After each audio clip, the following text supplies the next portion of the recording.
Author Amanda Doyle and her new book on Forest Park, next on City Corner.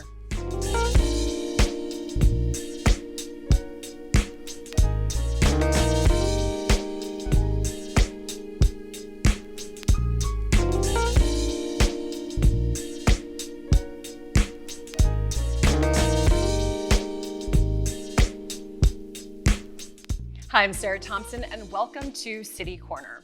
How has Forest Park remained so central to the life and identity of St. Louis for 150 years? 150 years. Today we're going to explore that question with Amanda Doyle. She is the author, I should say co-author, of a new book called Forest Park, St. Louis's Gathering Place since 1876. Thank you so much for being here. Yes, thanks for taking an interest in the book. I know. Well, you've written a lot of books on St. Louis, and I love this. You guys have done a lot of press around this. People are very excited because Forest Park is celebrating its 150th birthday. And they feel connected. Everyone feels that Forest Park is their park. So it's like a family birthday in a way. Everyone has their story, you know? And I love how you put that in the title, like a gathering place. It's like the living room of St. Louis. Like everyone has some element. Let's kind of start off there because we know that millions of people visit Forest Park every year, whether it's for the cultural institutions or just for the exercise component of that. But I mean, why now did this book kind of come about? Was it because of the 150th? Yeah, well, that's, I went to journalism school and I'm a writer, so a good deadline is very important to me. Otherwise, I will just keep noodling around forever.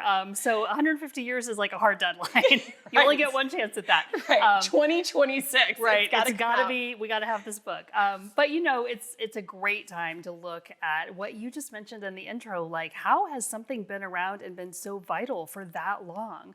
Most things that are that old don't make it to be that old, first of all, or they are, you know, not what they used to be, or people think, oh, it used to be great, and now we don't go there anymore. And that's obviously not the case for Forest Park. So it's just exciting to have such an essential part of the city make it to such a landmark. Yeah, well, let's talk about the book and dive in. I mean, when you think about, you've been researching this for a while and with your co-author, Cameron Collins, and so we've got some photos that we're gonna go through as we talk about this. But I mean, after you did all this research, what do you think really came out as to why it is so meaningful for St. Louisans and for other people, but specifically for people who live here and grew up here? Definitely. Well, it's the heart of our sort of shared culture. So it's central in location.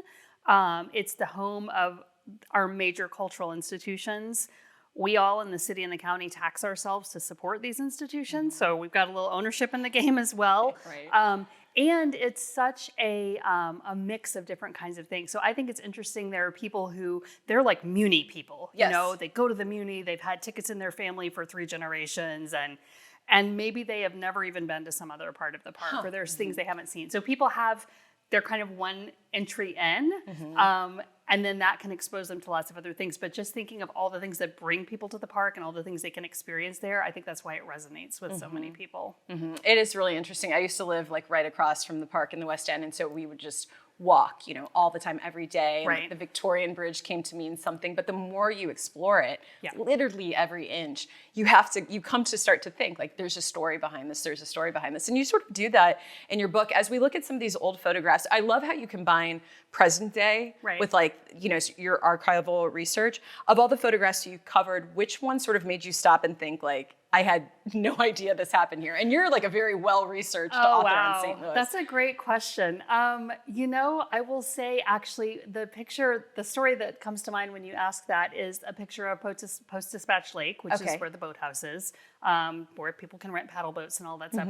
That lake has been there a long time, and there was a huge financial panic in the late 1800s, and people like able-bodied men were out of work all over the place. And the reason that it has the name Post-Dispatch Lake is because the community decided to come together to raise money, sort of like make up our own kind of WPA project, raise money to pay these guys who did not have jobs to come out and help dig and expand the lake. And the Post was the receiver of donations from the community that were going to pay these wages.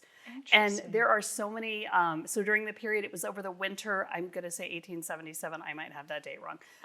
Late 1800s. There's a lot you can in the find book, it in yes. the book. But over that winter, the Post every day would publish a list of the donations that had come in to support this campaign, to pay guys to work when they were out of work for like 7 months. There were people just out there digging, and it was called Peninsular Lake before that. So the Post kind of got. I always wondered why it was called Post-Dispatch because Lake. they didn't raise all the money, but they were like a collecting house for it. And so the list of people who donated were great. It's like the women from such and such hair salon donated their tips from Tuesday, and it was $8.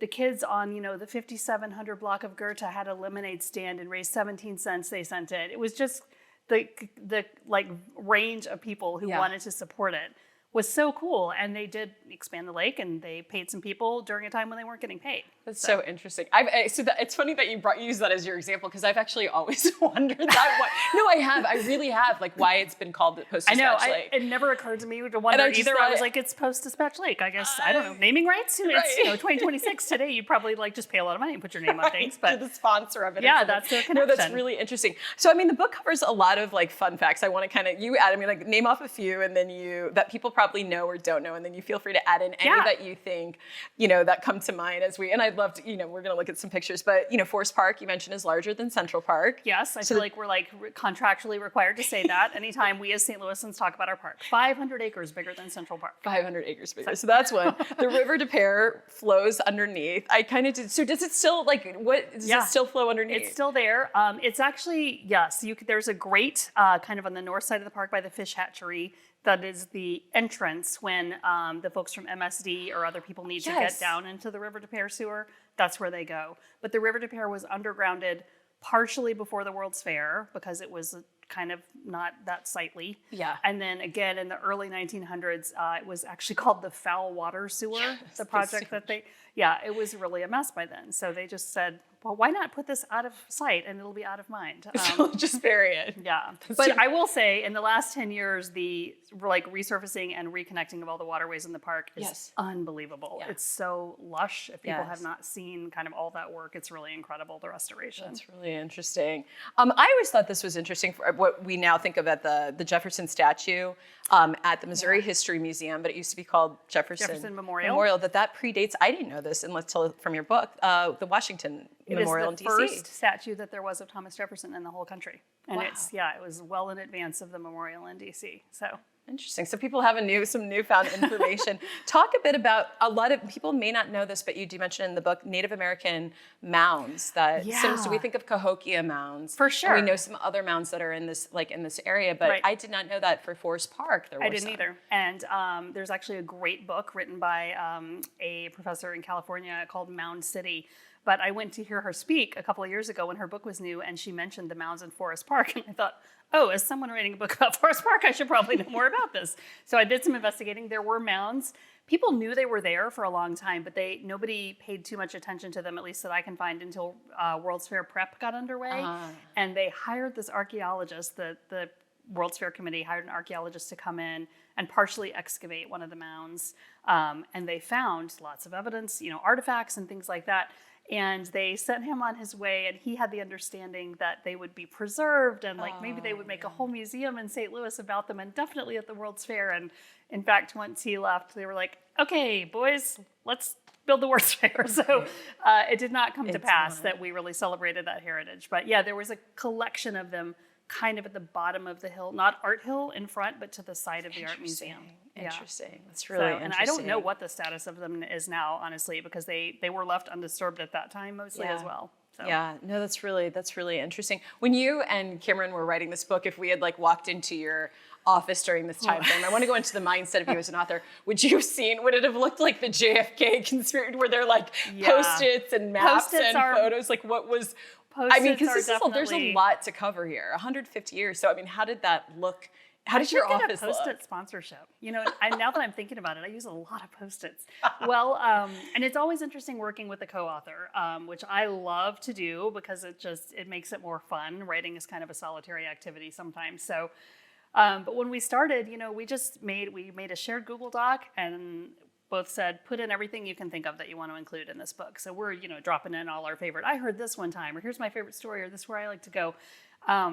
And then we started looking for holes, of which obviously there are many, even with two people, and just kind of grouping, what are the trends we see? So the book is organized in very large, vague chapters, but sort of, before the park and kind of the World's Fair before, after, aftermath, legacy, that kind of thing. The institutions, of course, are all well represented, but my process involves a lot of paper and is very hands-on and messy. Yeah. Cameron's more digital than I am, I believe, from the get-go. Yeah, I'm still a very analog. So how did you size it down? I mean, when you get down to, we've got a copy of it here, but I mean, because there's like a lot, and I think what people, when you're doing history, there's so much that, correct me if I'm wrong, I imagine there's a good chunk you've had to omit. Oh, of course, yes. Yeah. It makes me sad actually to look back at our initial outline and think we never squeezed that in. And we really we're both, I'm going to say deadline oriented instead of procrastinators. We're both That's good. That's horrible good procrastinators. But right up until the end, I mean, the night before we were supposed to be done, we're both like, could I write one more and try to cram in one more? Because maybe something will get cut. So. Yeah. Do you feel like you had to have for a book like this, especially because it's kind of it's a history book, but a coffee table book in that sense, so heavy on the photography. Do you feel like you had to, for some of this, what was included, make sure you had some either a photo or ephemera, something to match it? Yeah, we really tried to have at least one image of some kind for each thing. There are actually a few things that don't have anything like that, and not because probably they don't exist somewhere, but just, we had limited time at the end. So, for example, there's a long chapter about the creation of the Zoo Museum District, which is incredibly important in the history of the park. And I'm sure I probably could have found a headline or something, but in the end, it's a beautiful picture of some giraffes, because there, the zoo. And it allowed for more words in that part, which was important. So, but yeah, we really did. We went, obviously archival photographs are amazing. We're looking at like one from the early days of the zoo right now. But ticket stubs and people's like concert snapshots, and just like artifacts, anything that we could find, we tried to put in for a variety. I love that. We're going to dive in a bit more too about the process and all of that. We're going to take a quick break. Before we go to break, I'm going to put some things up on screen for you so you can learn more about Forest Park, St. Louis's gathering place since 1876. So this is 150 years of Forest Park. This is a great book to check out just to learn history about St. Louis and, of course, history about Forest Park. It's by Amanda Doyle and Cameron Collins. I should say Amanda E. Doyle, as we have it there. If you want to learn more, Amanda and Cameron have put together these sort of hour-long presentations. These are some of the upcoming dates that you can learn about it. I heard we're going to talk more about the Royale one too, because I heard there's an angle, there's a twist for that one. And lastly, please be sure to follow them on social media or head to their website. So Reedy Press, which is the publisher, this is that website, reedypress.com, and Amanda and Cameron both have their own websites that have a collection of their other books, which we'll kind of allude to a bit in the second half. So we're going to take a quick break, but please stay with us. We're going to have more with Amanda when we return.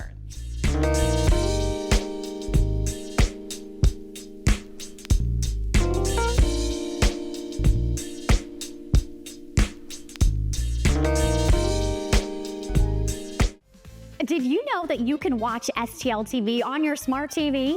That's right. With the new STL TV Now app, you can watch STL TV at home without a cable subscription. And that includes our live broadcast channel as well as video on demand content.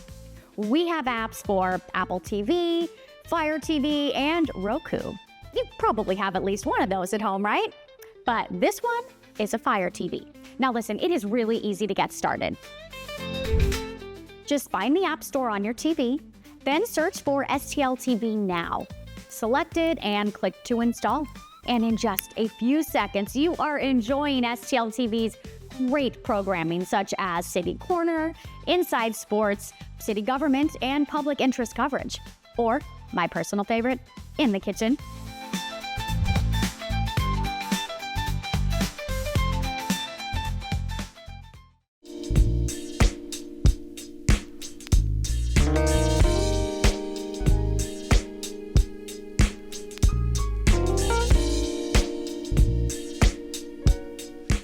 Hi, I'm Sarah Thompson, and welcome back to City Corner. Today, I have the pleasure of interviewing Amanda Doyle. She is the author, co-author of the new book, Forest Park, St. Louis's gathering place since 1876, and this has come out on the 150th birthday of the park. A great time to hit your deadline and to publish, as you mentioned. I'm so proud. We've talked a lot about this, and there's still so much to cover. I don't even know if we're going to have time for everything. But I wanted to ask you, after all of this process between you and Cameron of doing this, how long, by the way, did it take you to do? How long were you working on this? Technically, it was a couple of years. Was it? Hard work on it, probably about a year. Like focused work. Just the dedicated work. Time to get to it. Is there now, when you drive through Forest Park now, or you go to Forest Park, maybe you don't go to No, Forest I do. Park. I'm there all the time now, yes. Is there a place now that you look at differently, that you just didn't look at the same way, like before you started the project? Yes. I mean, there are lots of, honestly, I still can get lost in the park, which is amazing to me Yes. because I used to get lost in the park all the time, and then I thought, I know everything there is to know now, and that's not true. But there are so many monuments and statues and hidden things that I just never had seen before. One of the ones we talk about in the book is a sculpture called Pine, and it's actually a permanent, it's called tencore, the material it's made of, so it's made to rust over the years. Okay, so it's this stylized pine tree, and it represents the winner every year of the St. Louis Award, which is given for the St. Louisan who has been made the biggest impact. And I'd heard of the St. Louis Award. I don't remember to pay attention every year, but I've heard of it off and on.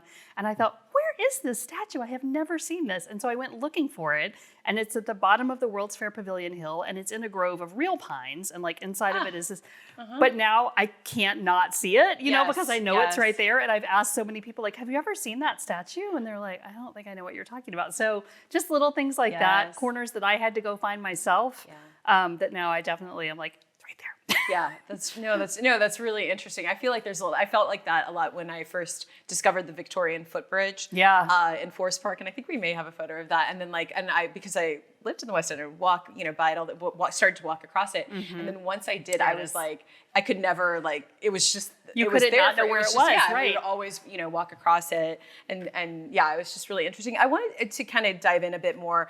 You mentioned something in the first segment where we focus a lot, I think, as a city on identifying ourselves through cultural institutions and not necessarily public spaces, which in this case sort of is. Right. And so what did you had said something to me before we started the interview of just this being Forest Park, a reflection of St. Louis, Yeah. Talk a bit more about that, both in a positive way as well as just historically. Talk about what you meant by that.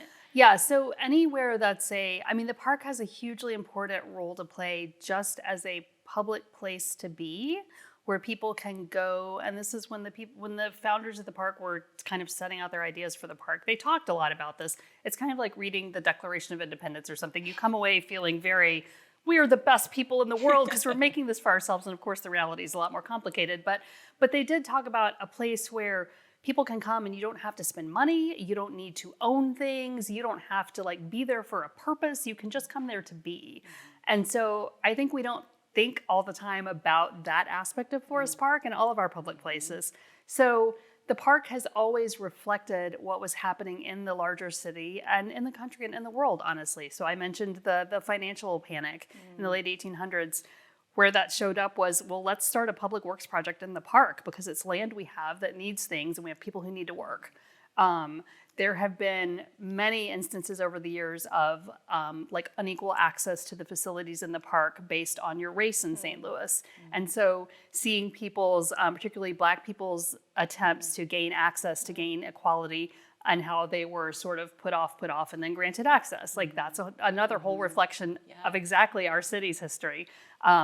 Even up to, look at the COVID pandemic. How many people suddenly remembered we had this amazing park or a park in their neighborhood and spent 23 hours a day there when they weren't on Zoom calls or homeschooling their children or just cooped up with no one to talk to. So that passive, what I consider sort of passive space in the park isn't passive. It's got meaning and it's got history in it, and it really does, it says a lot about who we are even when we don't think of it that way. Yeah.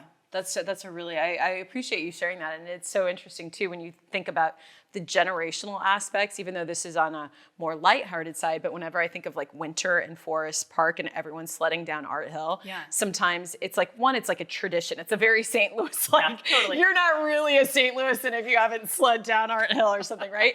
But then there's also just this aspect that people have been doing it for over 100 years, right? Yes, and you can look at these amazing pictures and see, people in more clothes than any of us would ever wear today to go sledding, even when we bundle up. And that was fun 100 years ago. Right. Or people skating on the ponds, all of that kind of stuff. People fishing. I see people now out there fishing and I'm like, man, I bet you came and fished with your dad here. Things like that. Yes, absolutely. And then we're looking at some photos of that. I do want to bring up too, sort of stewardship, right? Because it's interesting when you mentioned the story of the Post-Dispatch and the lake, but even now with, for example, Forest Park Forever or different sort of organizations over the years that have tried. Talk about where did that come up in your research? What did you find about that in terms of the interplay between, yes, the city, maintaining the park, but then all these other people Right. coming together to help to maintain it to the standard it needs to be. Well, I think that's what's really interesting about the history of the park. The institutions, the zoo, the art museum, the history museum, the science center, the Muni, and then scores of other smaller things that people support and love, have always taken care of themselves. But until Forest Park Forever came along in the 80s, the rest of the park was sort of seen as this it's like space connecting the institutions, and it is a city park. It is co-managed by the city park and Forest Park Forever.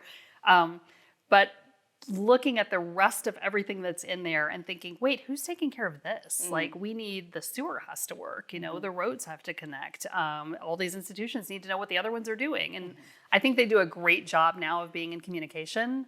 But it's almost like you needed that push from an organization like Forest Park Forever to come and be, the master schedule overseer, sort of like, hey, what are we all doing? Hey, has anyone looked at that one little place that needs like help, So I can't give enough credit for what they've done. And then obviously each of the institutions has done such a great job of cultivating their own patrons and sort of like amping up their own brands. I think it's just a lot to be proud of. Yeah, it is. Like, there's nothing in Forest Park that you'd be like, oh, that's too bad that's there because it's so bad. It truly is like the gem. I mean, it really is that focal point and gem of St. Louis. I mean, it is. And to your point, I mean, because of the access, because everyone accesses it in some way. I do want to ask you, we've got this other copy of your book on the table. You've published. I got to go to your bio. It's like more than 10. It's how many books have you? The Forest Park book is actually number 13. 13. I was going to say, I knew it was more than 10. Yes. So Here's Taylor Swift. We're all about 13. One day, Taylor, if you're watching. So St. Louis has been your home for a while, but you weren't born here and did not grow up here. Neither did Cameron either. Correct. Yeah. So I think you bring a really interesting lens, and I wanted to ask you about that, how you see what have you observed? You've researched so much about St. Louis. You've published these 13 books, different books. How do you see St. Louis, and how do you think it differs from how other people who are like native St. Louisans see it? Yeah, when I first came here, for sure, I thought I was excited and curious about things that native St. Louisans I met just never thought twice about. And, I think that happens anywhere you grow up. I grew up in Memphis. I couldn't tell you 5 things about Memphis probably because when, and in those years when you're growing up, you're paying attention to other things. But I find St. Louis to be a super fascinating place. I will never run out of things I want to like research and write about here. It's such a southern and northern tension. It's the history of St. Louis being a border state during the Civil War. I feel like once you know that and what that means, everywhere you look, you see it. Being across the river from Illinois, which is a very different place. Like, all of that to me just makes it really, really interesting. And I feel like it's the kind of place that there are plenty of people who are interested in history, but we're not a New York or somewhere that's just been like researched to death. We're not going to run out of stories anytime soon. Just like we're not going to run out of buildings. We're not going to run out of all these things we have in abundance. So I find it really endlessly fascinating. Yeah, it's so interesting. And so what do you want people ultimately to we want people to buy, go and get the book and check it out, and it's going to be at libraries too. I was even looking up before I left here. I was like, is this at my library yet? But what do you want people to walk away from after they've read through the book? Walk away with or feel or think about? I think, number one, I hope they will go to Forest Park because I think all of us are very susceptible to being like, yeah, that is so cool that we have that, fill in the blank, whatever it is, and then we don't go there and support it. So go do something in the park. But just really understanding that we have something that is not a common thing. Yes. It's not like every city has this great park that's well maintained that has things you can do for free. Cameron always talks about, like, within an afternoon, you could go see a Monet, play a round of golf, go birding, and, end your afternoon at a concert outside at the History Museum. So just the range of things available, it's very special. Yeah. And that's not even to mention the park, the access to nature and wild space that we have is really, it's not something that's everywhere. I love how you put that, because as you're saying that, I'm thinking of a memory that I have from not so long ago where I think I was in the park walking, like, purely the exercise component, just being outdoors, and there were prom pictures going on, and like and it was like not busloads, but limos of prom kids, and then you had people who were tourists coming out of the museum, and then you had what's happening? It was like everything happening, and it's so, as you pointed, it means something. It's something for everyone in its own special and unique. I love that about going every year. I try to go to the Shakespeare Festival, and I love like there are people who camp out for hours because they have their spot and they got their wine and cheese and everything. And then there's always a guy who goes by on a unicycle halfway through and is like, what's happening here? You know, and just like, it's fine. The park is big enough for all of us. Right, so. right. And to the point of the book that you and Cameron wrote is like, there's just a history behind all of this. Absolutely. Like every inch and corner. Yep. I wish we had more time because there's so much to cover. People have to read the book to get all the details. But thank you so much for stopping by and being here. I really appreciate it. Thanks for having me. Thank you. And we've got some information there for you on the screen to buy the book, check it out, read it, all of that good stuff. It's Forest Park, St. Louis's gathering place since 1876. This is 150 years of Forest Park. It's by Amanda E. Doyle and Cameron Collins. Available wherever books are sold. And then these are some upcoming presentations coming up in July, September. More will happen as well throughout 2026. So be sure on the next graphic to head to the websites for Reedy Press, the publisher of the book, as well as Amanda's website and Cameron's website, so you can learn more about the events that are taking place connected to the book and to other books. Thank you again, Amanda, for being here. And thank you at home for watching STL TV, and keep it right here on STL TV. Experience St. Louis.